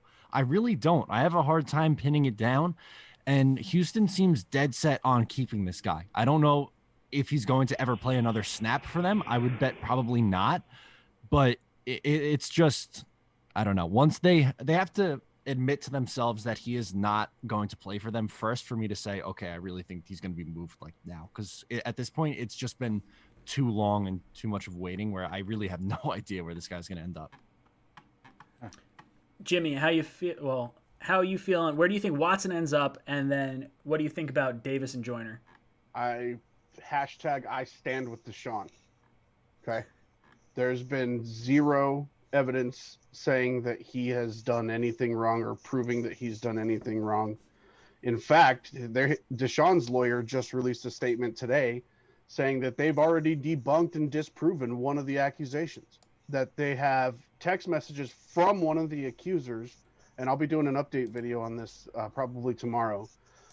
They have an update, or they said that they have text messages, DMs through Instagram, that she said this was a consensual act, and she tried to extort $30,000 from him for indeterminate length of time silence. So, jeez, where if you want to take the stance of, not you guys as in you, but if you want to take the stance of, hey, a lot of these accusations, where there's smoke, there's fire. Well, bam, right there, a disproven accusation. Where there's smoke, there's fire. I'm not gonna get too heated on that aspect of it, but innocent until proven guilty, guys. Let's stop blowing up social media with it. Nothing against Mutt Viles on the comment. I'm not talking about you. I'm talking about like all these posts. I see so many memes that just piss me off. You know what I mean? And I'm just like, really, let's see what happens when the court of public opinion just decimates you online for something that's not proven. So like it just, that type of stuff bugs me. I think I think nothing has changed. I think it's still Jets Miami that he'll end up. Now again, my other aspect of this was follow the money. Like, I think Houston has been wanting to save face on not being willing to trade Deshaun Watson. And the fact of the matter is if he settles any of this stuff, he's automatically admitting guilt, and he's in violation of NFL code of conduct policies. And that puts the Houston Texans within their right to void his contract, which they'll still have to pay the signing bonus of the remaining signing bonus of like 20 million or something like that. But on top of that 20 million, they save $46.7 million towards the cap over the next 3 years if they can void his contract. Greenbean, what about you? How you feeling about Deshaun Watson? Where's he winding up? Well, I think that it will cool down until there's a little bit more solid ground to stand on. The one thing I will say is I'm a big supporter of innocent until proven guilty. And that even goes with, I mean, you guys know I'm in the mental health field, addiction field and all that. And I have seen quite literally thousands of women who have been sexually abused over and where that ends up, and, all the PTSD and just all the negative impact that has on their lives and the choices they make to try to cope with it. But that all said, I still think it's one of those situations where as soon as it's said, a large chunk of the population immediately assumes guilt. And that's where the damage lies. And I think it's sad to see. Now, if he did it, if there's proven that he did it, I think he should get whatever repercussions come his way. Until that happens, I'm just not willing to do that. I just don't do that. But I think it probably will cool down until we know some things. I don't think any team's really looking to spend what it's going to take to get him and then end up with a complete shitstorm on their hands. So it's just not worth it, I completely hear. Real quick, Greenbean, what do you think about the Davis and Joyner signings? Well, first of all, I'm really high on the Gerard Davis. When it first came out, I was so curious. I remember him coming into the draft, and I liked him, but he kind of disappeared for me after that. As many players who go to Detroit do for me. They're not on my immediate radar. So, but I watched some stuff on him. I also looked at some of the positional changes and why they moved him from a starter to a rotational guy and all that sort of stuff. And I think he's a guy that was misused, mismanaged, and I think he's absolutely got the potential to pop in a big way under Robert Saleh and Albrecht. And Joyner, I think if they move him back to safety, I mean, he was actually a quite a good player at safety. So some of the 4-2-5 sets that we have, we're accumulating pretty good defensive backs. So whether that's cornerbacks or safeties, and I think we're just piling up the defensive backfield. And I think Robert Saleh knows how to use him and what he's going to do. So, yeah, man, I think both of them could end up being really, really positive signings that went under the radar for us. Guys, we've got about a half hour left in the stream. If you want your shot to win a shirt at the end of the stream, all you have to do is go down into the description down below. Go to Jimmy's channel. I believe it's the third link down. You'll see it listed down there. Make sure you subscribe to him, like his most recent video, and comment the Talkin' Jets panel sent you there. And we're going to pick someone at the end of the stream to win a shirt. And then drop a comment in the live chat. Let us know what number subscriber you are of his, because it's kind of cool. I like seeing it pop up throughout the night. Justin Crazy goes, $20 donation. I can't top Mutt Viles. Mutt Viles really bringing it home tonight. I feel bad. Your girlfriend's going to kill you. but we thank you very much. Joe Pekulik, feel embarrassed that I'm giving $5. LOL. Klecko's my favorite Jet of all time. Should be in the Hall. Thoughts? 100% Klecko should be in. And don't feel bad about giving $5. We'll give just as much time to everyone. So it's, it's very, very generous nonetheless. I loved Klecko. My dad's favorite player was Klecko, so I got to watch a lot of highlights growing up. So yeah, he should be in the Hall of Fame. I think so. Green Bean, what do you think about Klecko? Oh my God, I loved Klecko. Think about this. There was one season where Joe Klecko had 20.5 sacks coming from a 3 technique, and Gastineau had 22. And then Marty Lyons had like 7 or 8. Rob Abdul Salam had 5 more. That was our defensive line. We had 2 players with 20 and above at the same time.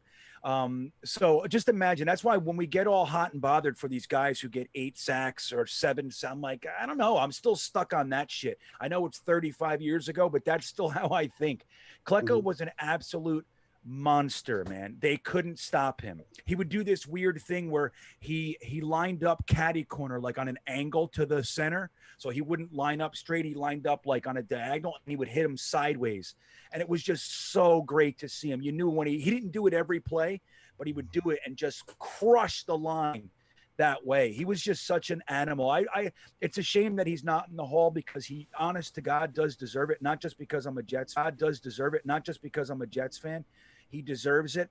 And I think it's more off the field issues that are keeping him on. He had some pretty big legal stuff that went on, and they don't like him. They didn't like Mark Gastineau either. Nobody liked us. So so anyway, I love him. I think he's fantastic. One of our best Jets of all time. Jimmy, how you feeling about Klecko? I've been pissed off for years that he's not in the Hall. Years. That's the sack exchange, bro. That's the sack exchange. Like, all 4 of them should be there. Klecko's awesome. He's just like the rest of them. I don't have enough to say about him, but yeah, that's just been the burr in my saddle is he's not in there. So Yeah.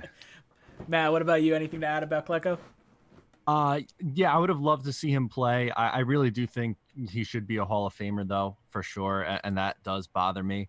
While we're still on the topic of sack exchange, I'll use my time to actually tell a pretty funny story about Mark Gastineau, who we were talking about earlier.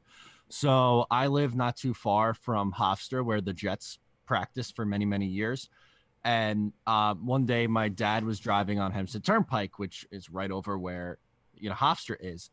And he sees this, I think it was a Mercedes. It was definitely a convertible. But there's Mark Gastineau in the 80s in a convertible, top down, wearing his white 99 jersey and talking on a car phone when like that first became a thing, just like showing off in front of everybody, just like, hey, yes, I'm that Mark Gastineau. I'm wearing my 99 jersey and I'm going to be talking on my car phone in my convertible. Right? Like, just what a baller, man. 100%. I love it. I love it. Justin says, at least I tried. You guys are the best. I love it. He drops $100 donation for that super chat. I love it. Ian goes, what kind of grandfather offer would it take for you to trade down from number 2? I would say it would have to be probably Carolina coming up, and it would probably have to be 1, 2, 3 this year, 1, 2, 3 next year, and we'd have to not be sold on one of the top quarterbacks for me to do it. Because if we're sold on one of the quarterbacks, it's not worth getting those 6 picks to drop back, in my opinion. Matt, for you, what would it take to trade down from number 2? How far back am I going? I guess Up to you. What would it take for you to trade down from number 2? Does it take a specific slot? How much capital? I don't like the idea of trading back at all. But if you want to sell me on doing an absolute haul, multiple first round picks, multiple second round picks to go back to 4, and then you can say that I can get one of Justin Fields or Zach Wilson, whichever one's not there, then maybe I would do that. It's just, it's tough. It's very tough for me to trade out of that spot. It would take a massive, like more than what the Eagles gave the Rams to move up to 2. Jimmy, what about you? What would it take for you to trade out of 2? Well, the NFL can only trade out 3 years, so I'm saying you want this number 2 pick this year with the quarterback situation, because guys, I might have some people unsub for this one because there's a lot of keep Sam aspects going on right now, but with the quarterback situation we're in right now, like you are gonna sell me your soul. You're gonna sell me your future. I want all 3 of your next 3 years of number 1s, all 3 of your next 3 number 2s, all 3 of your next 3 number 3s, like real talk, because you're getting generational talent this year. 2022 quarterbacks, the thing is it's slight. It's slight. And if you trade out of it this year, Sam will win games. But aren't we tired of sub 500 seasons? I am. There's no reason that we can't expect winning seasons anymore. I just find it, we're not going to be in a position for 2022 to get a quarterback. So again, it just like you've said in recent past, Ryan, like think yesterday, just having to trade back up to get into a situation if Sam fails, because I think if we ran it back with Sam and we get 7 wins, that's a failure, and I want him gone, period. I want him gone now. But I'm tired of these sub 500 seasons. I'm tired of us procrastinating with the most important position in sports, and enough is enough. So we're in a position to have our guy, and we need to take it. Green Bean, how you feeling? What would it take for you to get the number 2 pick traded down? Well, it depends on how far we're going back. Let's say it's to Atlanta at 4. That's 2 picks backward. It would take the number 4 pick, next year's first, this year's second, and third. That's what, maybe next year's 4th or something like that. It would take something like that. Now, if it was going all the way back to 8, where we're unlikely to get any of the top quarterbacks, maybe a Mac Jones or something, it would be more expensive. Like this year, like number 8, second, third, next year's first. And Detroit, are they 8? No, that's Carolina. So it would take next year's first, second, third, and maybe like the year following second, stuff like that. Yeah, but I mean, look, man, I would weigh it all out. I know some of you guys are. I get it. I'm with it. If you love a quarterback, take him. Don't even play around. Just take your guy and call it a day. Bingo. Yes. But in the event you think like that Mac Jones, Justin Fields, Wilson are all kind of in the same tier, then play. Yeah, man, do it. That's what I say. Or if you really like Sam and, LaFleur says, no way, I could totally work with this kid. I got him. Then you trade back and you take the capital, because the quarterback is franchise changing, but also the capital you can get is just as rare as, even more so than the quarterback up top. So it's something to consider.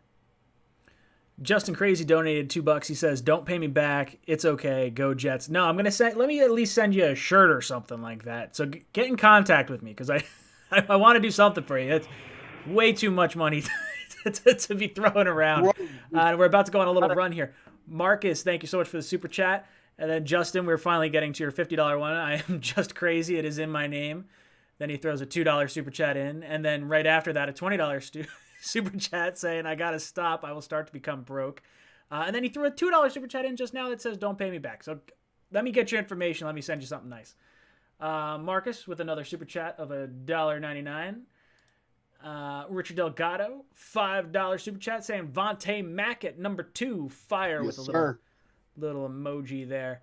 No matter Justin what. Crazy says I might have to tomorrow. And what is the percent we make the playoffs? I don't know what the first part of that question is, but he says, what is the percent we make the playoffs? I'll say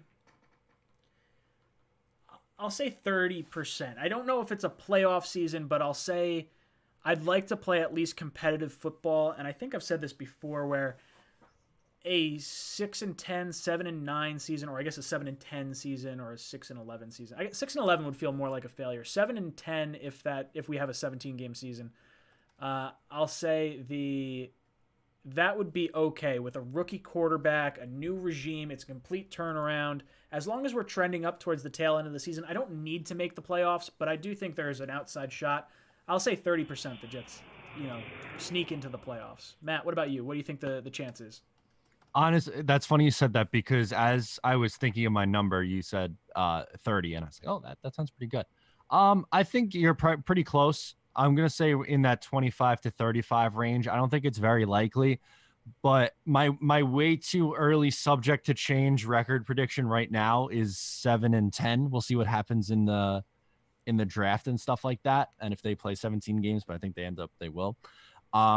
And in a lot of ways, I think that could be a productive year based on what we saw last year and just being a competitive team. That's really what I want to see this year. Take that step to show me that you're a competitive team, and then playoff expectation is absolutely for 2022 at that point then. Jimmy, what do you think about the Jets' chances of making the playoffs this year?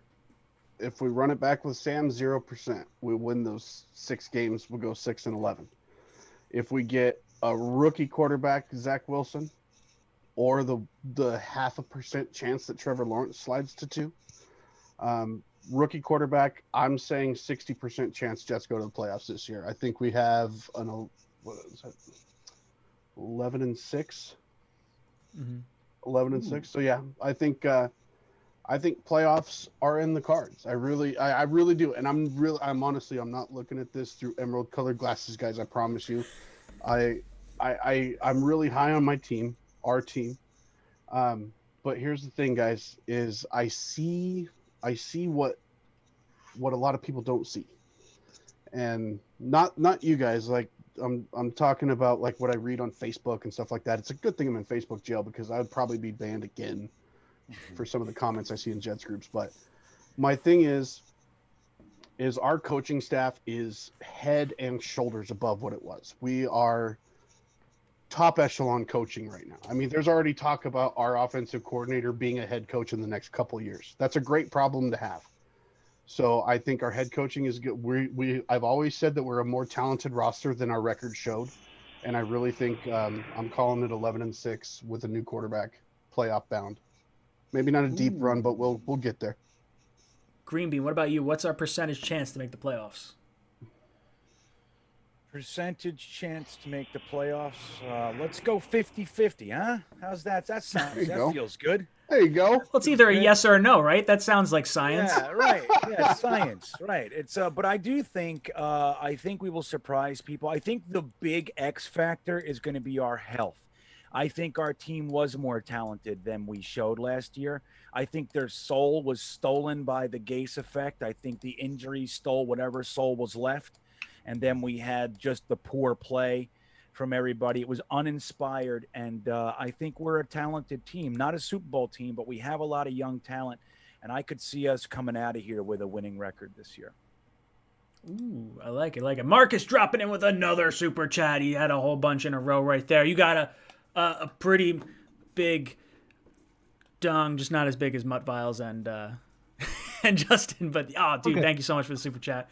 Really does mean a lot. God, I'm full of like penis puns, and it's probably not okay. Ryan, you got to get a top D in the chat graphic going on. That's what I should do. Maybe a big D, like just a big uppercase D. That's like, because I just added another emoji because I threw in like the flag again, but I got to find something different. I think a big D would be pretty funny to see pop up. D for donation, D for dick. It works. I like it. See, That makes a lot of sense. RJ McPott says Deshaun Watson about to be in the longest yard 3. Ooh. Ouch. Come on, man. All right, let me see. I appreciate the jokes. I'm talking about the post, like when I was saying earlier, I'm talking about the posts that were like, this is really bad. It's going to get ugly. I'm like, you don't know anything yet. Like, if you're going to toss a joke, hey, he's a famous guy. They're going to get joked about. I get that. It bugs me. The serious post bug. I feel you. Evan coming in with super chat. Do you think that the Jets will get Travis Etienne? I do not, because I don't think Joe Douglas is going to spend a high draft pick on a running back. Matt, real quick, what do you think your thoughts are with Etienne?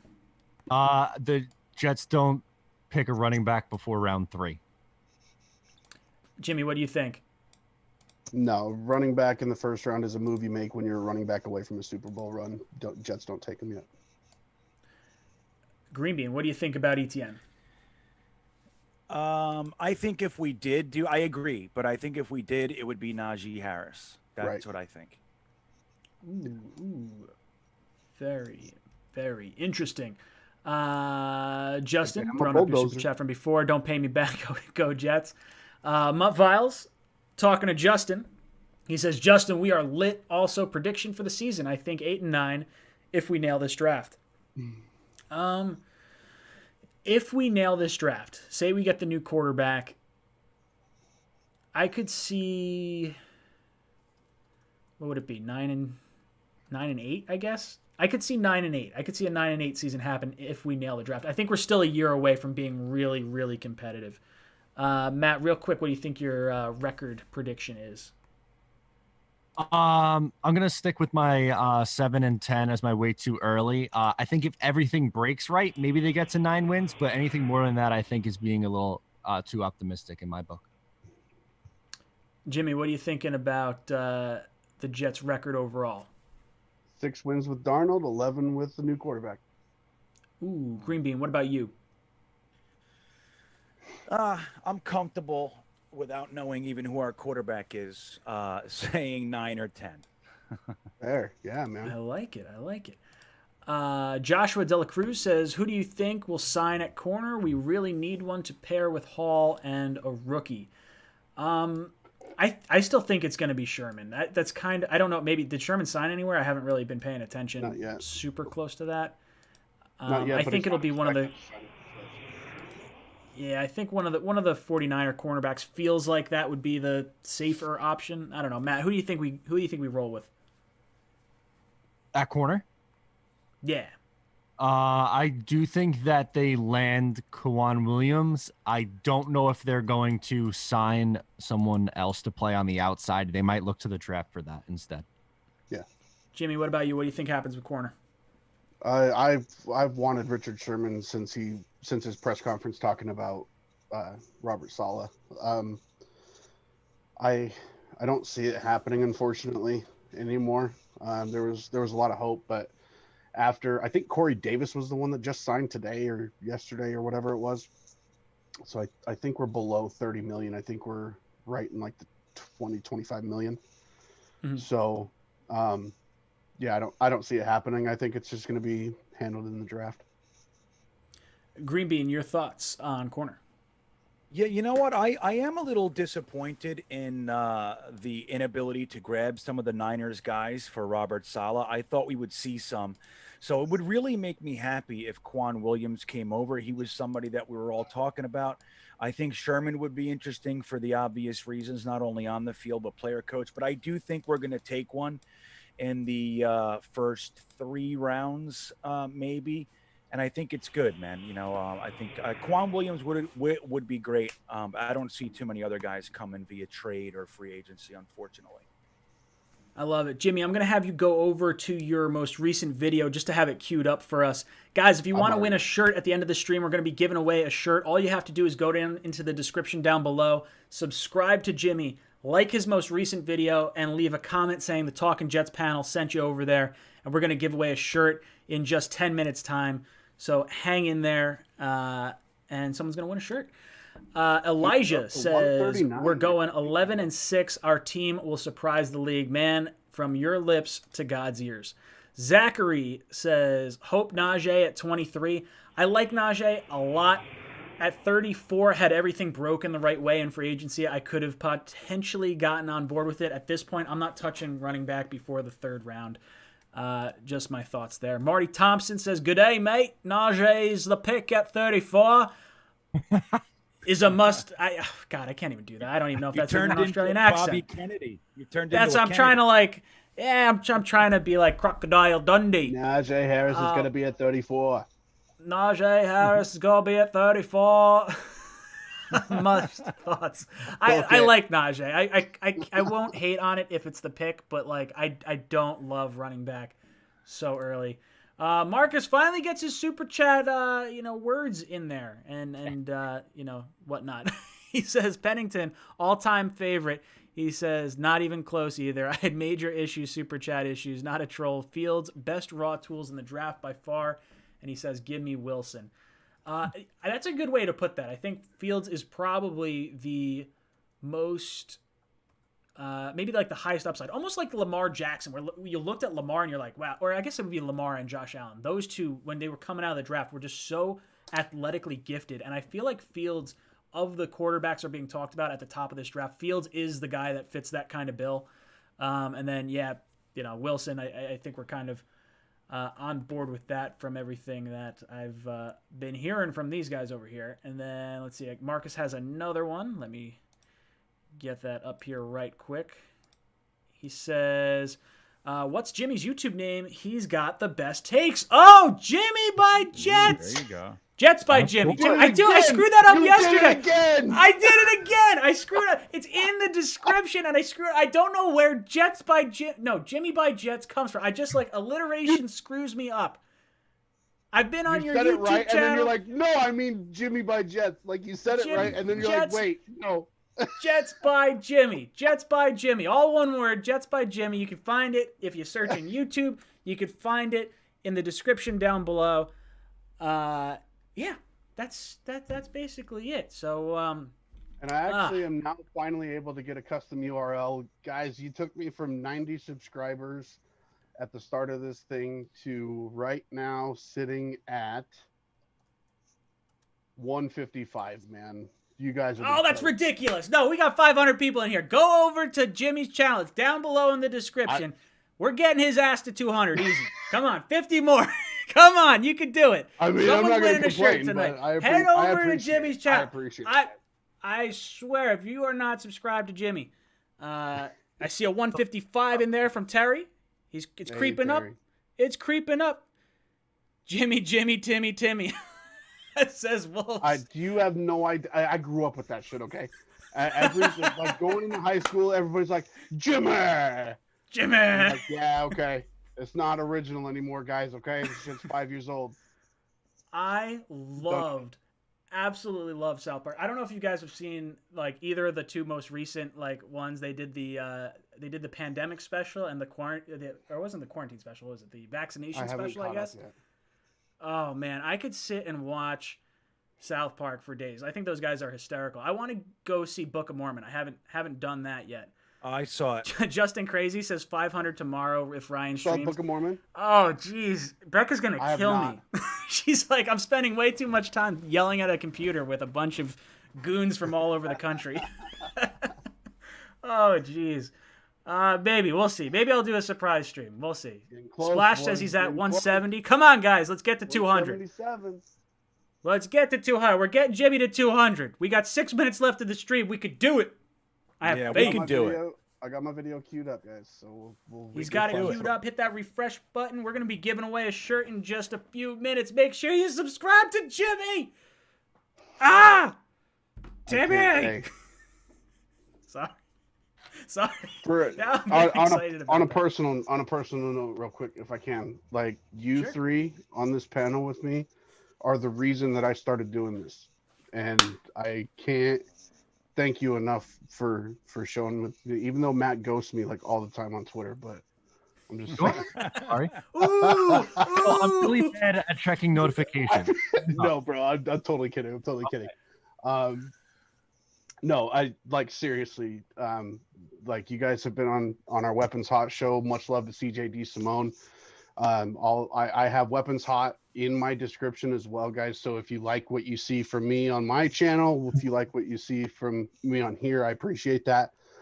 You get so much more on Weapons Hot too. So definitely give that a look. And just Green Bean giving me that opportunity. I'm not able to do the Monday mocks anymore because of a new job, but we're going to work something out to collab some more. But I can't thank you guys enough for allowing me to be on here. Oh, dude, you're a knowledgeable Jet fan, and it means the world to hear that. To hear people like watched us and you're like, oh, you know what? Well, maybe it's a bad thing. Maybe like I could do this better than these clowns. No, but it's fun. No, it's not like that at all. Like that's why fans are like so fun. It's just like the interaction that you get between everyone in this community is just so awesome. We're at 188, says Terry Monroe. Let's go. He's 189, 192. Come on, 200. You can make it happen. Brian Scantleberry says Cannibal, the musical, is their best movie. I have never seen it. I will go look it up. I really like it. 194. I love those two. Oh, 194 says Tristan. Come on. 6 more, boys. 6 more. We got 4 minutes left. If you want to win a shirt, all you got to do is go down in the description, click on Jimmy's channel, hit like on his video. You got to subscribe to him, and you got to leave a comment that says one more. One more. Make it happen, boys. Put the link in the stream. Oh, that's a smart move. There it is. 200. Jimmy Kellen becoming a member of the Jets Talk 24/7 channel. Thank you so much. Oh, I'm running out. Jesus Christmas. To be an auctioneer. Oh, that's what it is. Great. It's going to be from this angle. just rambling and ranting and and I'm all right. a Sicilian from Brooklyn, New York originally, right? So like if I was in your position, I'd be like, "Do you gonna fucking sub? You're gonna fucking sub. Just go fucking sub. You want me to break your kneecaps? Let me tell you about it." Hey, I'm not Italian. I can't do that. I can like. Don't culturally appropriate me. That's just it, I guess. It's one of those like, whatever. Oh, all right. I'm exhausted. Green We're Bean, getting towards the shirt. end of the stream. All right. Let's take a look at this, comment section. Jimmy, you're going to select a winner from tonight's show. Chat, let's give us a number 1 through 15. And then Jimmy's going to throw some numbers together and pick it however he wants, whether it's from the bottom, top down, skipping every third one. What are we getting? Alex says 13. We got a 14 in there. We got a 7. We got an 8. Let's see. First number to repeat. That's what we'll do. Ooh, 14. Okay, 14's the number. 69. That's a good one too. Sorry. Who doesn't like a good 69? Hey guys, we don't have 69 comments. I mean, hey. 4.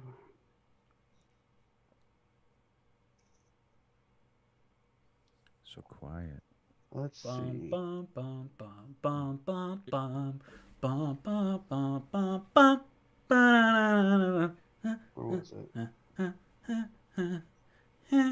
I have like some trivia music on this board. I don't think I have any like memory music. There you go. Try. You throw some trivia music up. Let's see how that sounds. Hey, let's see if it through. It may not. Wait, do it again.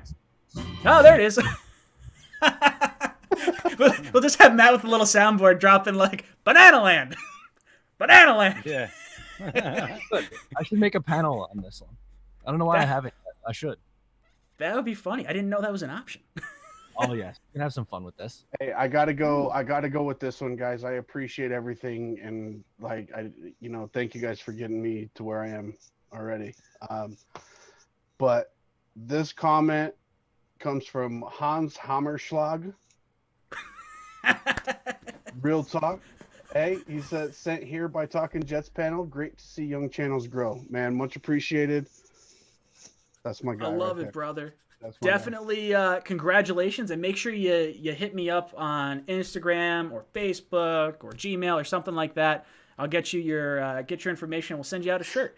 But this is the end of our panel for the night, and it's been a lot of fun. This was absolutely banana, absolutely bonkers, from start to finish. And like the middle part in there was a little bit more crazy. But let's go around our panel. Let's get some closing thoughts. Green Bean, any last thoughts for the panel? Yeah, it's a good time. I'm proud of you, Jimmy. I think this is good. You guys are going to love him. He's got great takes, as you can see. I'll miss you on Monday nights. But yeah, every week we do the Monday Night Mock at 10 p.m. Podcast drops on Monday mornings. And thank you, guys. It's always a blast being here. Jimmy, any last thoughts for the panel? Yeah, it has begun. I picked the winner and we were at 207. I look back and we're at 206. Thanks, brother.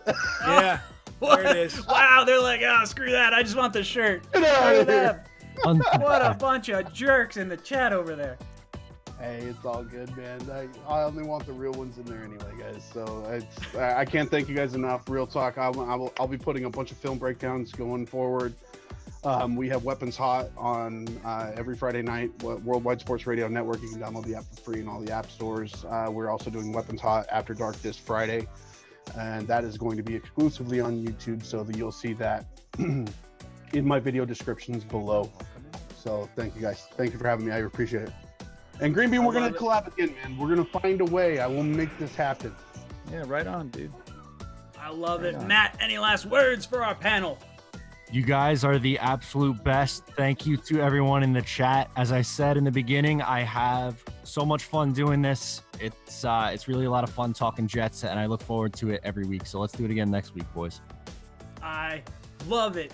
And right at the end, we get Alombo FFD becoming the newest member of the Jets Talk 24/7 family. Brother, I'll be doing the 10 o'clock mock here in just a few minutes for members only. So make sure you tune into that. Give me a JETS as we sign off. Boys, my name's Ryan. It's been a lot of fun flying with you guys.